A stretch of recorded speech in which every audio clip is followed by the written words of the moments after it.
함께 묵상할 하나님의 말씀은 다니엘 9장입니다. 내가 이같이 말하여 기도하며 내 죄와 내 백성 이스라엘의 죄를 자복하고 내 하나님의 거룩한 산을 위하여 내 하나님 여호와 앞에 간구할 때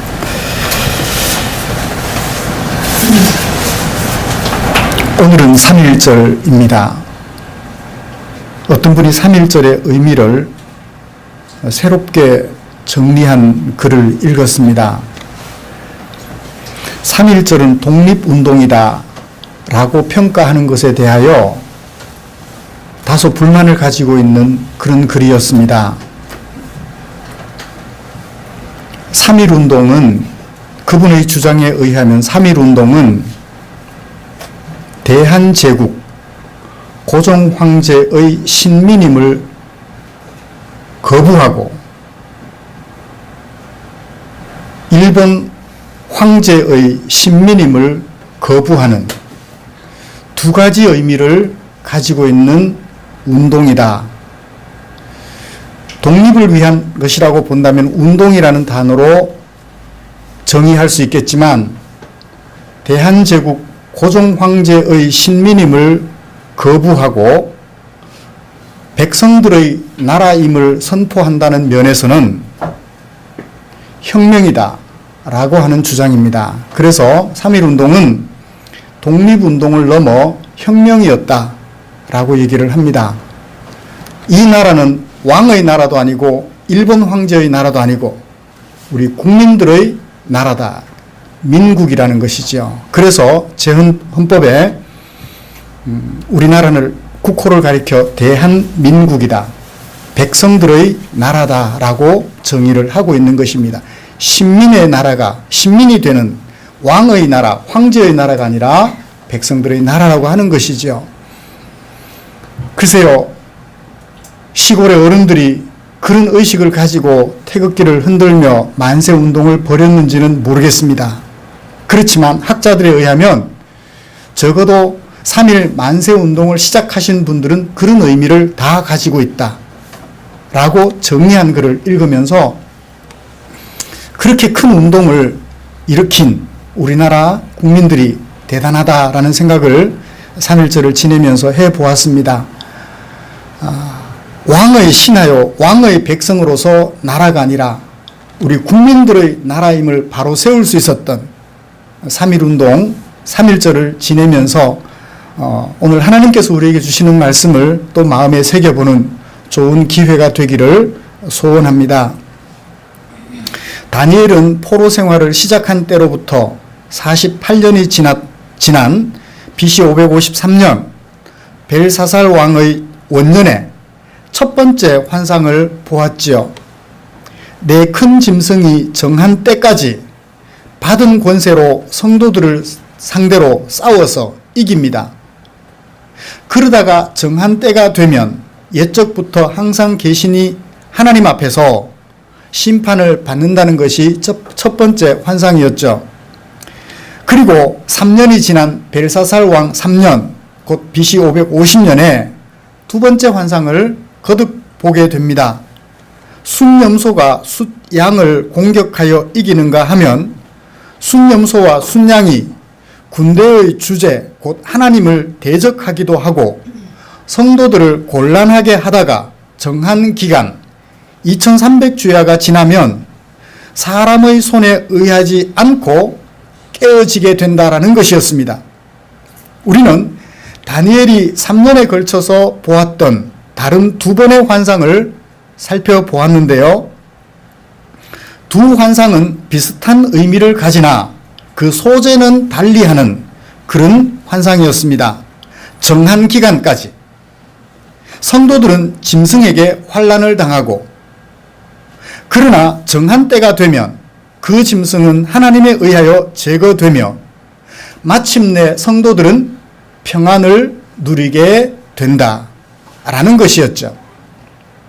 아직 포로 생활이 약 22년 정도가 남아있는 그런 상황입니다. 과연 예레미야 선지자가 예언했던 70년 포로 생활이 끝나면 고토로 돌아가서 하나님의 백성으로서 살아갈 수 있을까? 좀 지루해질 상황이죠.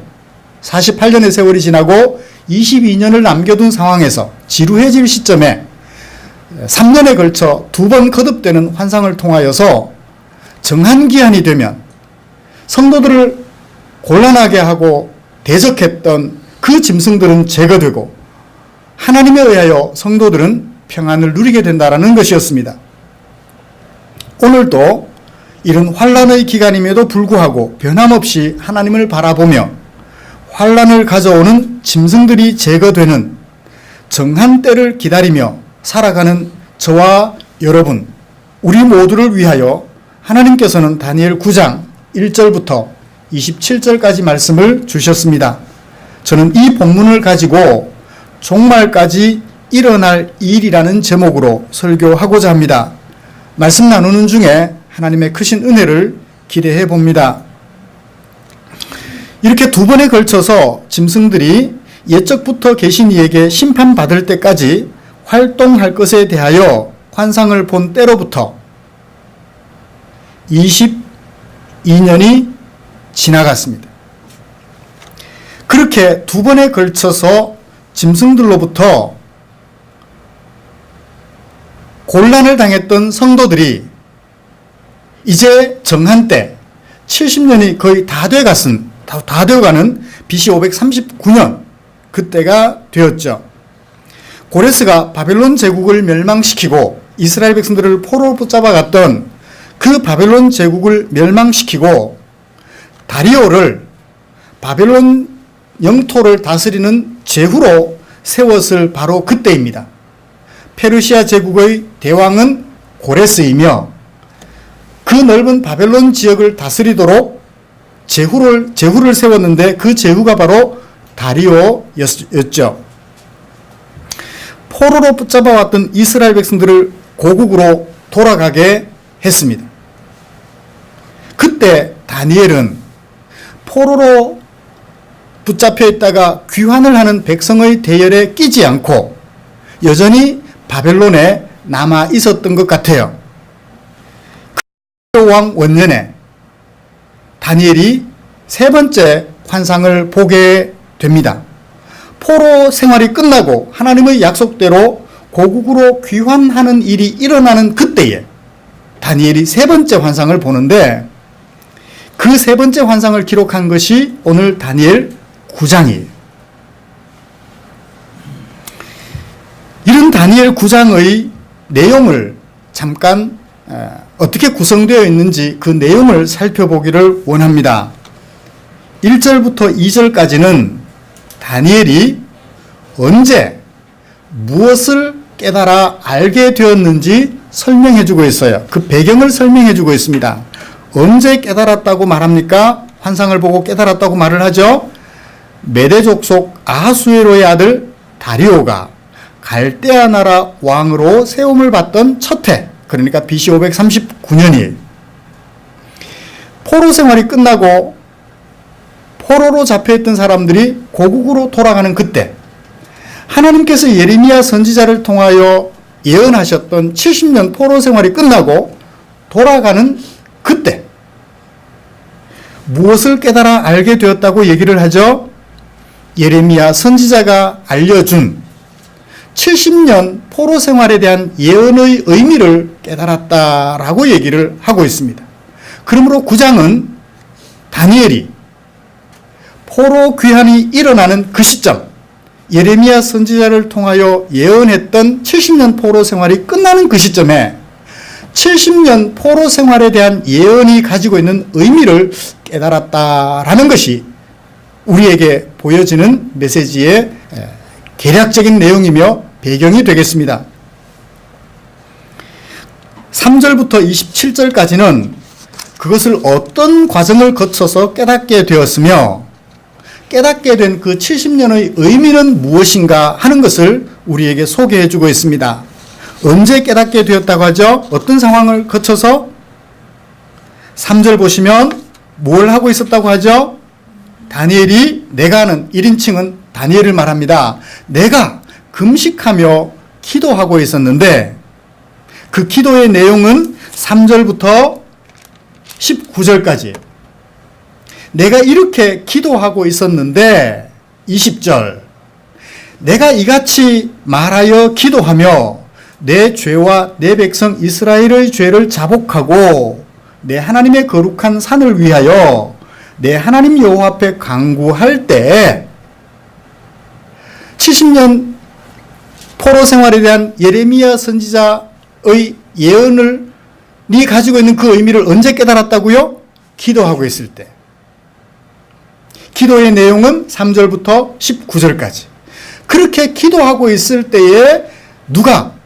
가브리엘이, 하나님께서 부리시는 천사 가브리엘이 다니엘에게 와서 예레미야 선지자가 예언했던 그 70년 포로 생활에 대하여 가지고 있는 의미를 깨닫게 해 주었는데 그 70년 포로 생활의 의미에 대해서는 20절부터 27절까지 9장의 내용이 머릿속에 떠오르게 되죠.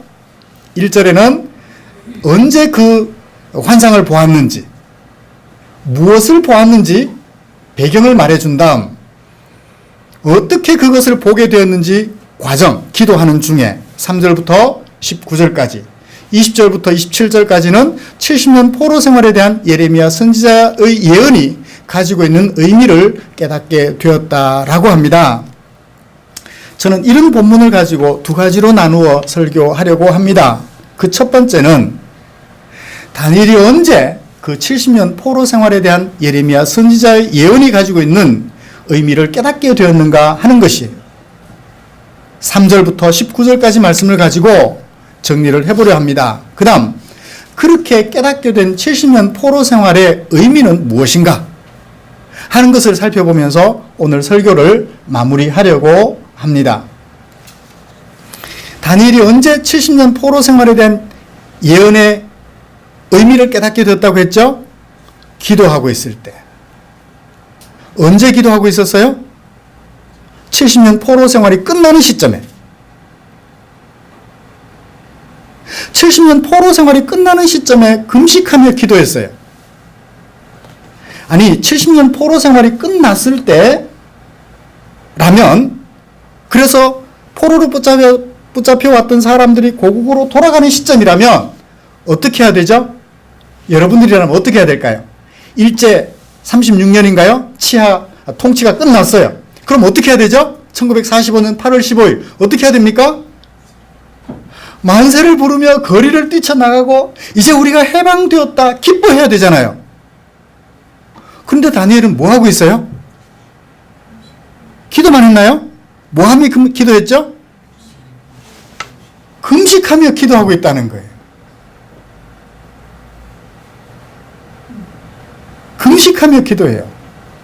기뻐하고 즐거워서 그 귀한 대열에 자기도 끼고 그래서 고국으로 돌아가야 할 다니엘이 고국으로 돌아가지 않고 여전히 바벨론에 남아 있으며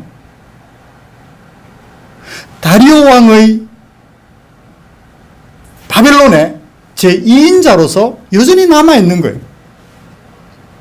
남아 있으면서 금식하며 기도합니다. 왜 그랬을까요? 왜 그랬을까요? 70년 포로 생활이 끝나는 것이 70년 포로 생활의 예언이 가지고 있는 의미의 전부가 아니라는 것을 알았던 것 같아요. 남의 나라에 포로로 붙잡혀 가서 살다가 보니까 그래 포로 귀환해. 그게 뭐야? 포로 생활을 끝내고 고국으로 돌아가는 그것이 전부일까? 그래 고국으로 돌아가 보자. 고국으로 돌아가면 뭐가 기다리고 있어요? 버려진 땅, 황폐한 땅이 있어요. 거기에 대통령이 있나요, 없나요? 왕이 없어요. 시드기야를 끝으로 유다는 왕이 없어져 버렸습니다. 그 다음에 주변 나라들이 그 이스라엘을 계속해서 착취를 해갔어요. 그러면 고국은 버려져 있는 데다가 사람들은 피폐해져 있습니다. 그래, 포로 생활을 끝내고 고국으로 돌아가 보자. 나라는 망한 상태로, 버려진 상태로 있어요. 이게 뭐냐는 거죠. 하나님께서 포로 생활을 끝내고 세우고자 하셨던 그 하나님의 나라가 버려진 땅, 왕도 없고 아무것도 없는 그것이란 말인가? 다니엘은 의아하게 생각했던 것 같아요. 그래서 금식하며 기도합니다. 하나님, 고작 70년 기다려서 포로 생활을 끝내고 고국으로 돌아가는데 지금 이게 뭡니까? 도대체 70년 포로 생활에 대한 예레미야 선지자의 예언이 가지고 있는 의미가 무엇입니까? 포로 생활이 끝났다면 행복하여야 될 텐데, 고국으로 돌아갔을 때 모든 하나님 나라가 완벽하게 준비되어 있어야 할 텐데, 그쵸? 정치 제도나 경제 제도나 모든 제도가 완비되어 있어야 할 텐데 이게 뭡니까?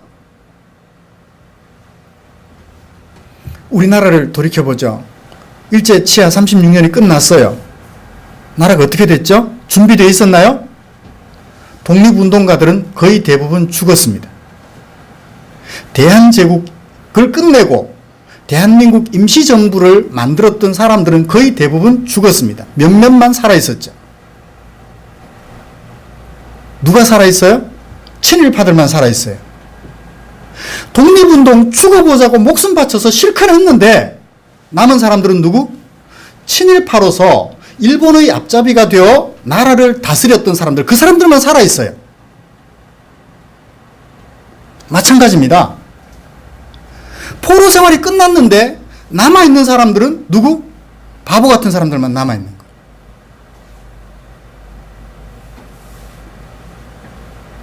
거예요. 오히려 바빌론 편이 되고 페르시아 편이 되었던 그 사람들만 남아서 자리를 지키고 있는 거죠.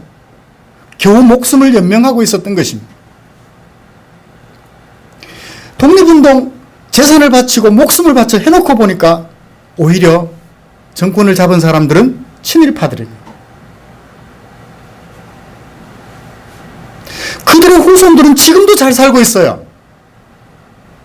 이때도 마찬가지였습니다. 다니엘이 바라보기에 하나님 70년 포로 생활이 끝나면 행복이 기다릴 줄 알았는데 행복은 그냥 뭐가 기다리고 있어요? 답답하고 암울한 상황이 기다리고 있는 거예요. 그래서 기도하고 있었습니다. 하나님 이게 뭡니까? 자, 어떻게 기도하고 있는지 그 내용을 살펴보면 다니엘의 심정이 충분히 이해가 됩니다.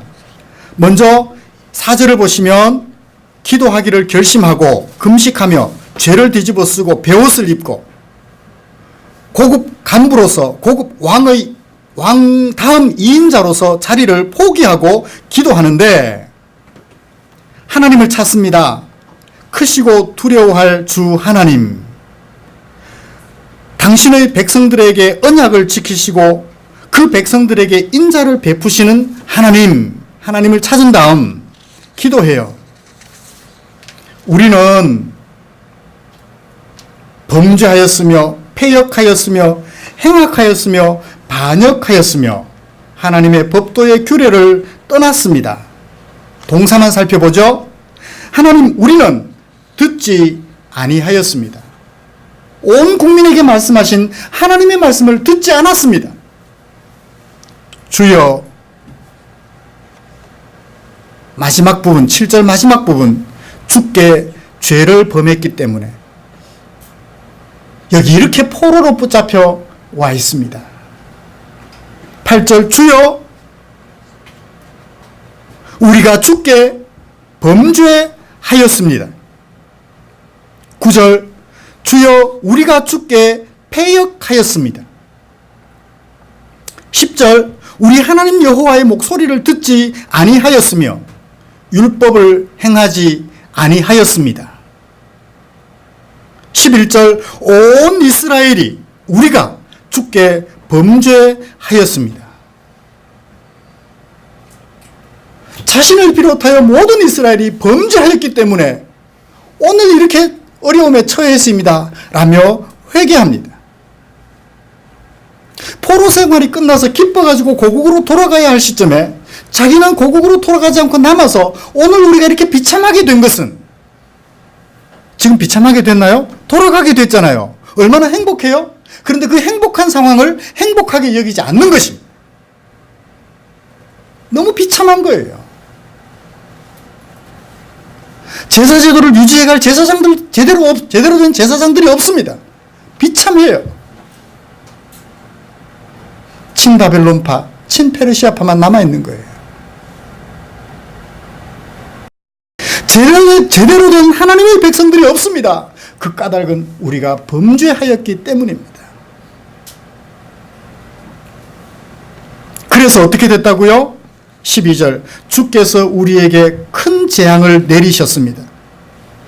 13절, 이 모든 재앙이 이미 우리에게 내렸습니다.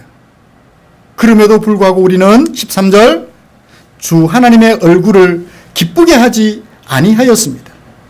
14절 결론, 그러므로 주께서 우리에게 이 재앙을 내리게 하셨사오니 우리가 그 목소리를 듣지 아니하였기 때문입니다. 15절, 우리는 범죄하였고 악을 행하였습니다.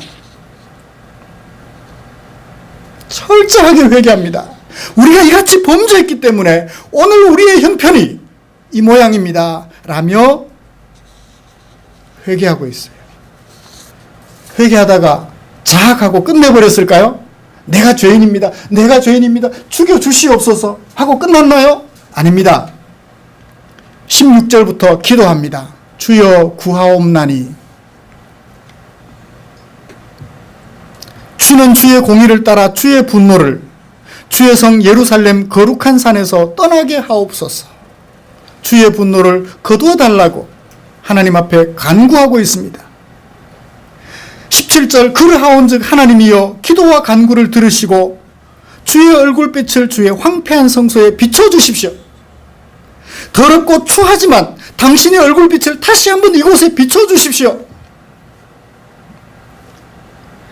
16절부터 19절까지 간구는 4개의 연으로 구성되어져 있습니다. 주여 구하옵나니 나의 하나님이여 주여 나의 하나님이여 로 시작하는 4개의 연으로 거듭 반복해서 간구하고 있습니다. 새롭게 해달라고, 얼굴빛을 비추사 용서해 주시고 새롭게 해달라고 간구하며 기도하고 있습니다. 그렇게 기도할 때 뭘 깨달았어요? 예레미야 선지자가 예언했던 70년 포로 생활의 의미에 대하여 깨닫게 되었던 것입니다.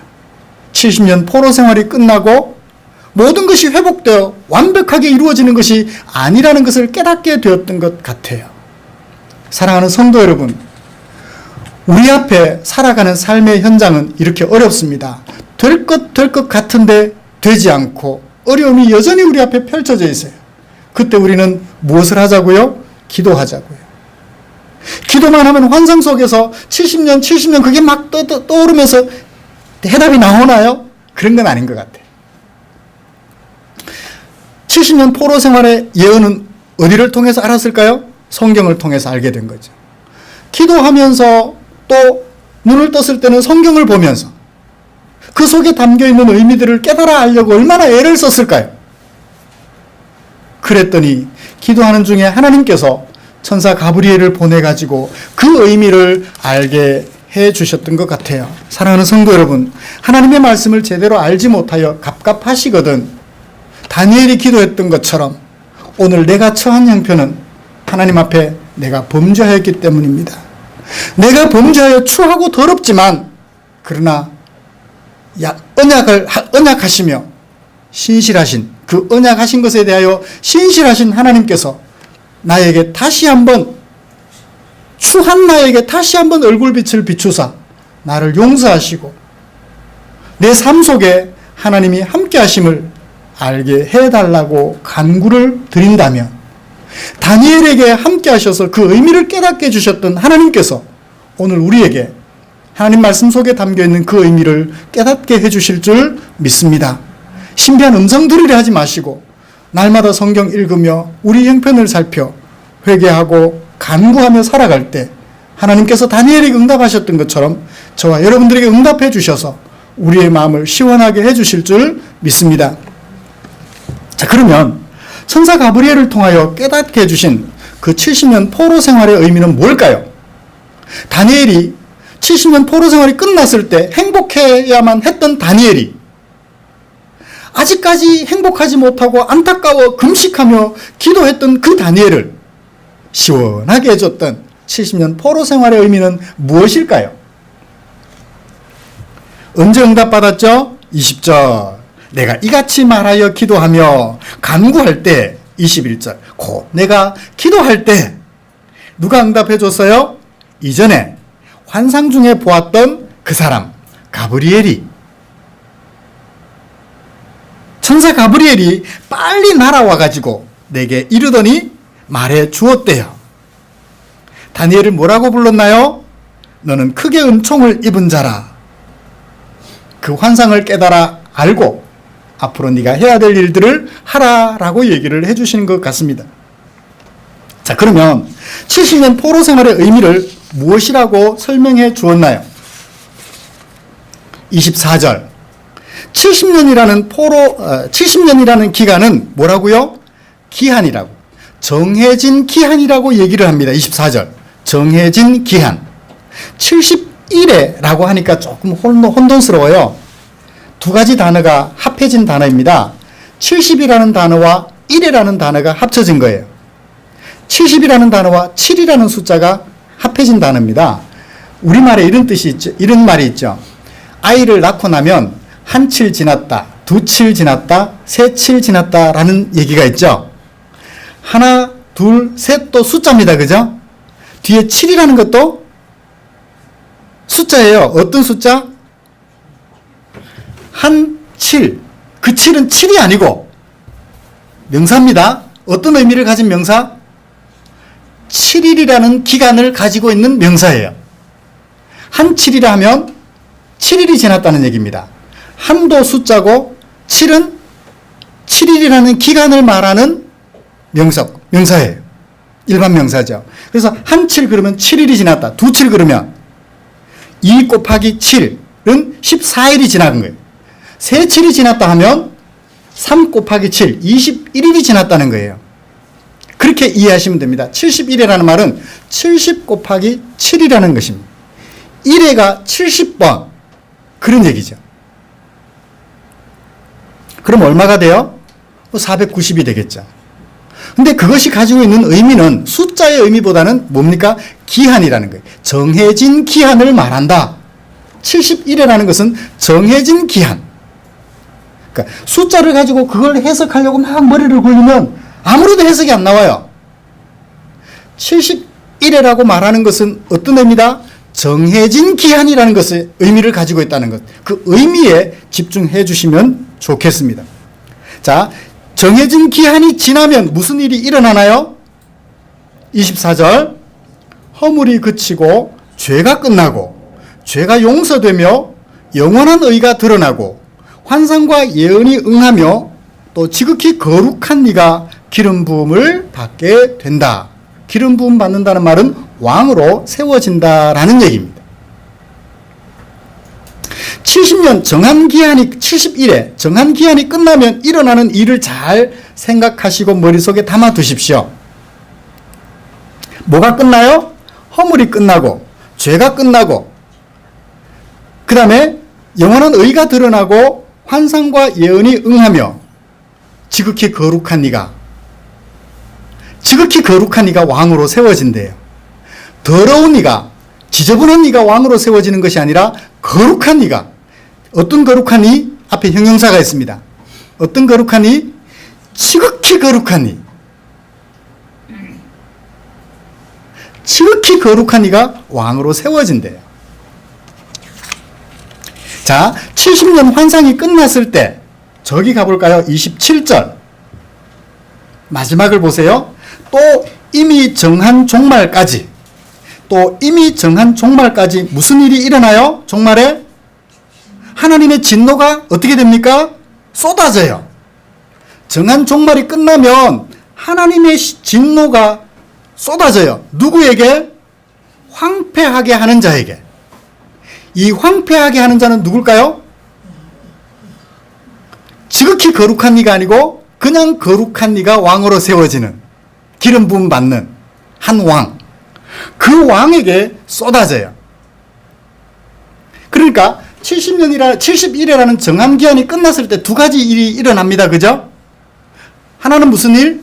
죄가 용서되고 하나님의 의가, 영원한 의가 드러나며 예언과 뭐가?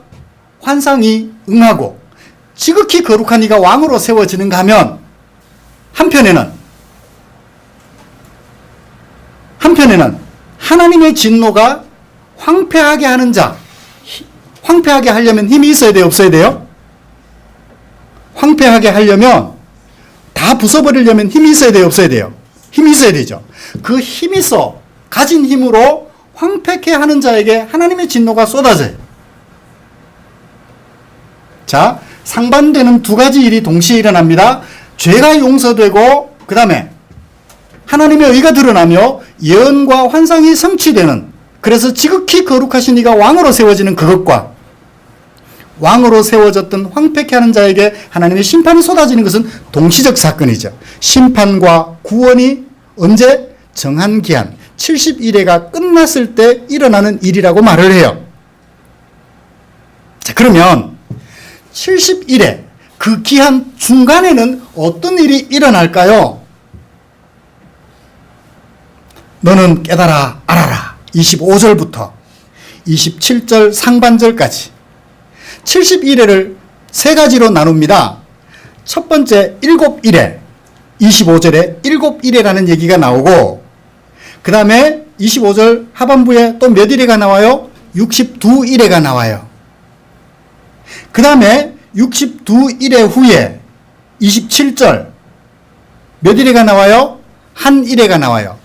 7 더하기 62 더하기 1은 모두 몇 일회? 70일회. 그죠? 7 더하기 62, 69죠? 그 다음에 더하기 1, 71회. 그 기간 동안에 일어날 일을 25절부터 27절 상반절까지 얘기를 해주고 있습니다. 보실까요? 너는 깨달아 알지니라. 예루살렘을 중건하라는 영이 날 때부터, 예루살렘을 중건하라는 명령 누가 내렸을까요? 페르시아 제국, 바벨론 제국을 멸망시키고 페르시아 제국을 세운 고레스 왕, BC 539년입니다. 70년 포로 생활이 끝나는 그 시점, 다니엘이 서 있는 그 시점, 다리오 왕이 바벨론의 제후로 세워진 그 해, 그때부터 새로운 70년이 시작된다라는 것으로 우리에게 보여주는 것 같아요. 영이 날 때부터 누가 일어나기까지?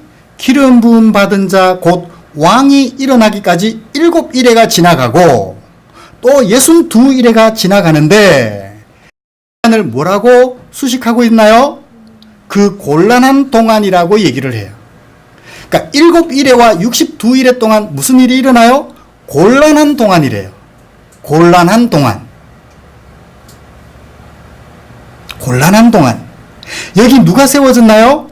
기름 부음 받은 자 곧 왕이 세워졌대요.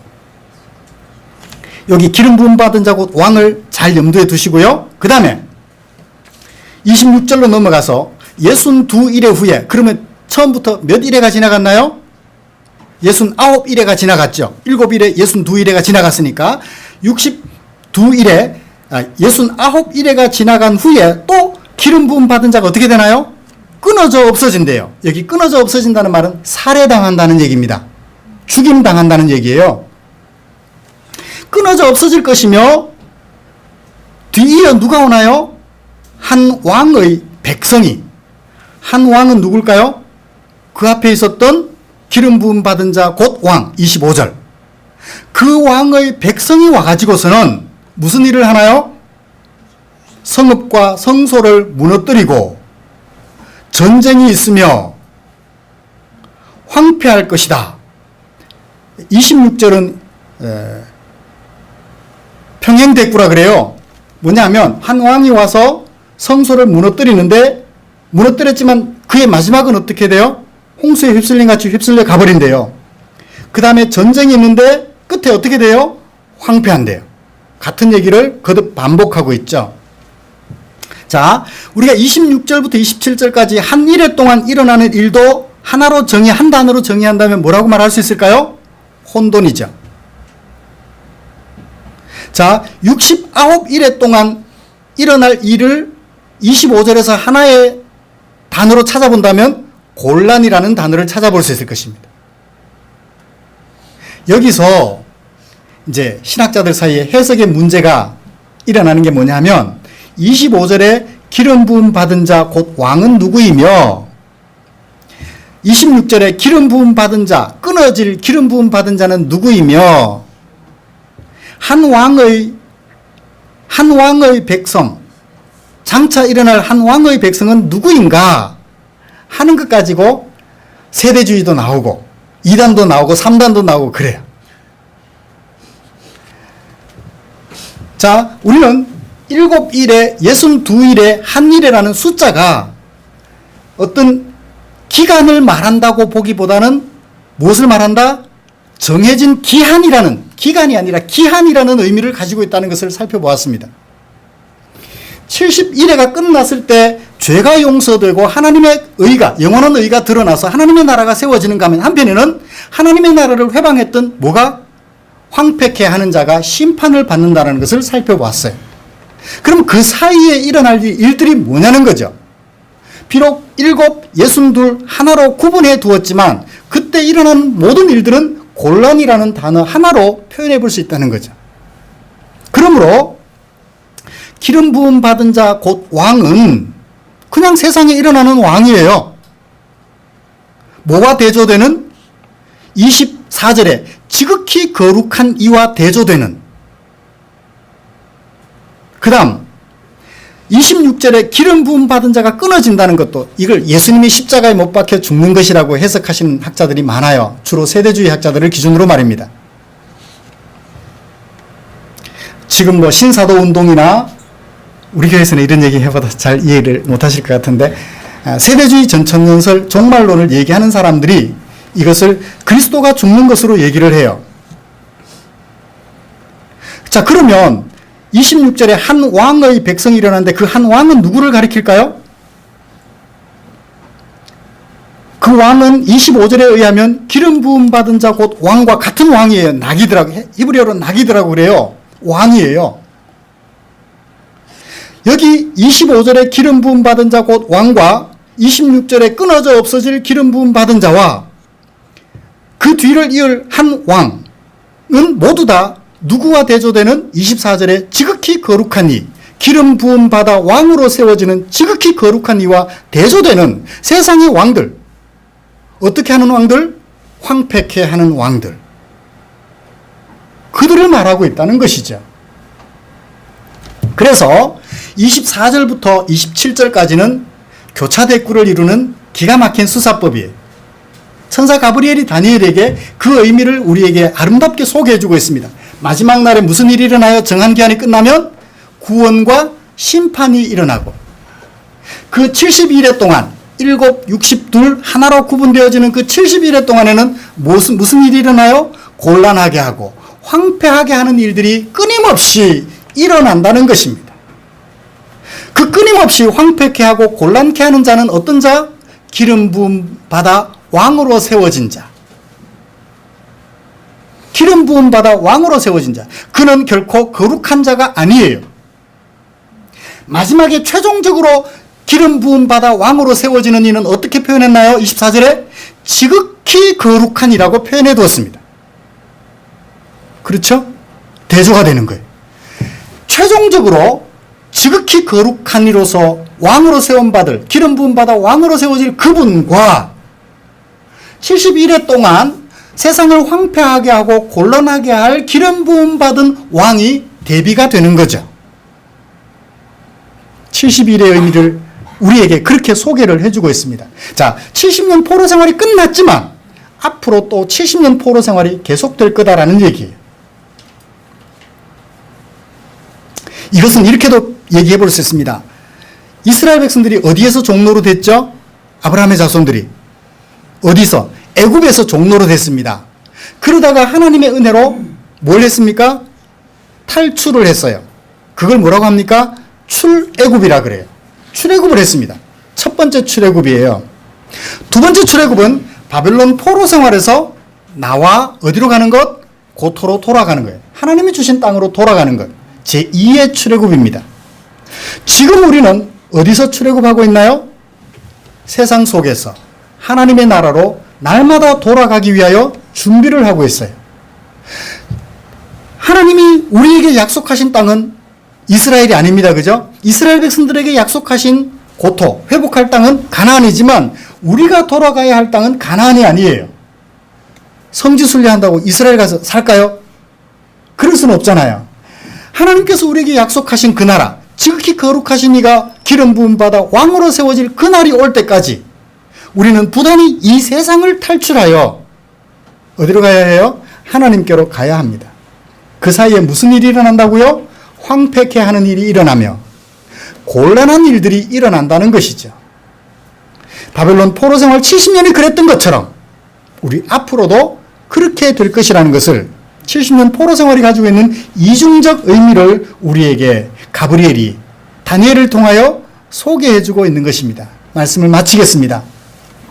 사랑하는 성도 여러분, 우리 앞에 펼쳐질 남은 생애는 개인적으로는 죽음을 맞이할 때까지, 역사적으로는 지극히 거룩하신 이가 기름 부음 받아 왕으로 세워져서 하나님의 백성들을 구원하시고 세상을 황폐하게 했던 대적 세력들을 모두 진멸하시는 그날까지 우리 앞에 뭐가 펼쳐져요? 곤란한 일들, 황폐케 하는 일들이 부지기수로 일어나요. 우상이 세워지고 내가 신이니까 내 앞에 절하라. 그러면 내가 너희를 구원해 줄 거야. 세상 사람들이 우리에게 그렇게 요구합니다. 나를 따르면 한 자리 줄게. 내가 시키는 대로 하면 한 자리 줄게.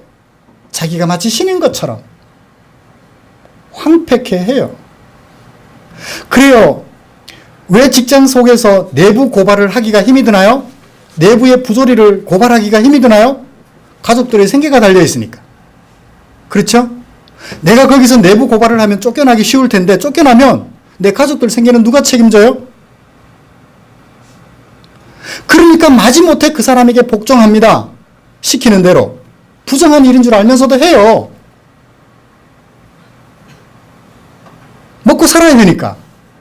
농사를 지으면서도 우리가 농약 치는 얘기 하잖아요.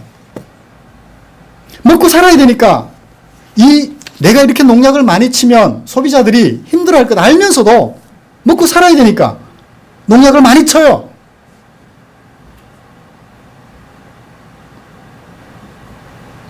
이 세상은 우리로 하여금 하나님의 백성처럼 의로운 사람으로 살지 못하도록 회방을 합니다. 곤란하게 해요. 자, 시키는 대로 하자니 그렇고 안 하자니 그렇고 곤란해요.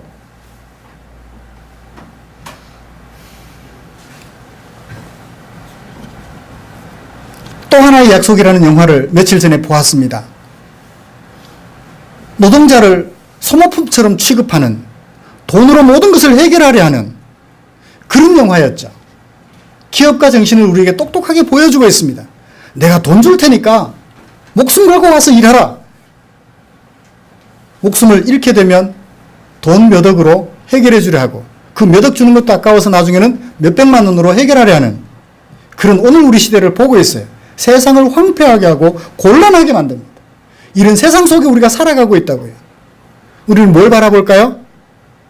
하나님께서 구원해 주시고 황폐케 했던 모든 자들을 심판하실 정한 기한이 있음을 기억하십시다. 그리고 그 기간 동안 다니엘처럼 뭘 해요? 날마다 기도하자고요. 어떻게? 회개하며 간구하는 기도를 드리자고요. 하나님, 지금 이렇게 황폐하게 되어 곤란하지만 정한 때가 되면 하나님께서 우리를 회복시켜 주신다 하셨으니 그날이 올 때까지 너무 힘들지 않도록 우리를 도와주십시오. 당신의 얼굴빛을 우리에게 비춰주십시오.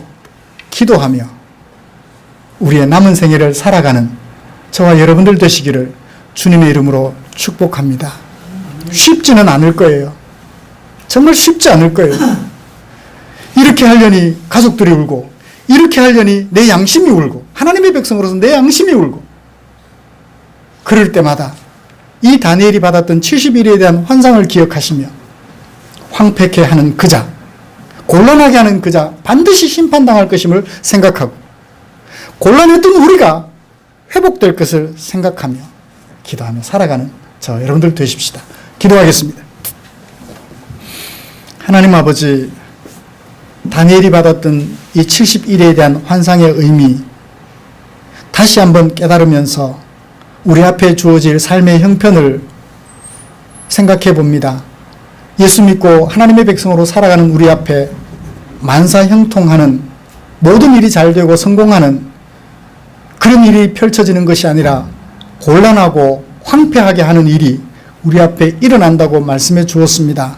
긴장의 고삐 늦추지 말게 하시고 그럴지라도 그들을 징벌하시어 진멸시키시는 하나님의 때를 기다리며 그들의 발자취를 따라가지 아니하고 오직 우리 주님의 발자취를 따라갈 수 있는 믿음의 종들 되게 하여 주시옵소서. 감사와 찬송을 주께 드리며 예수님의 이름으로 기도드리옵나이다. 아멘.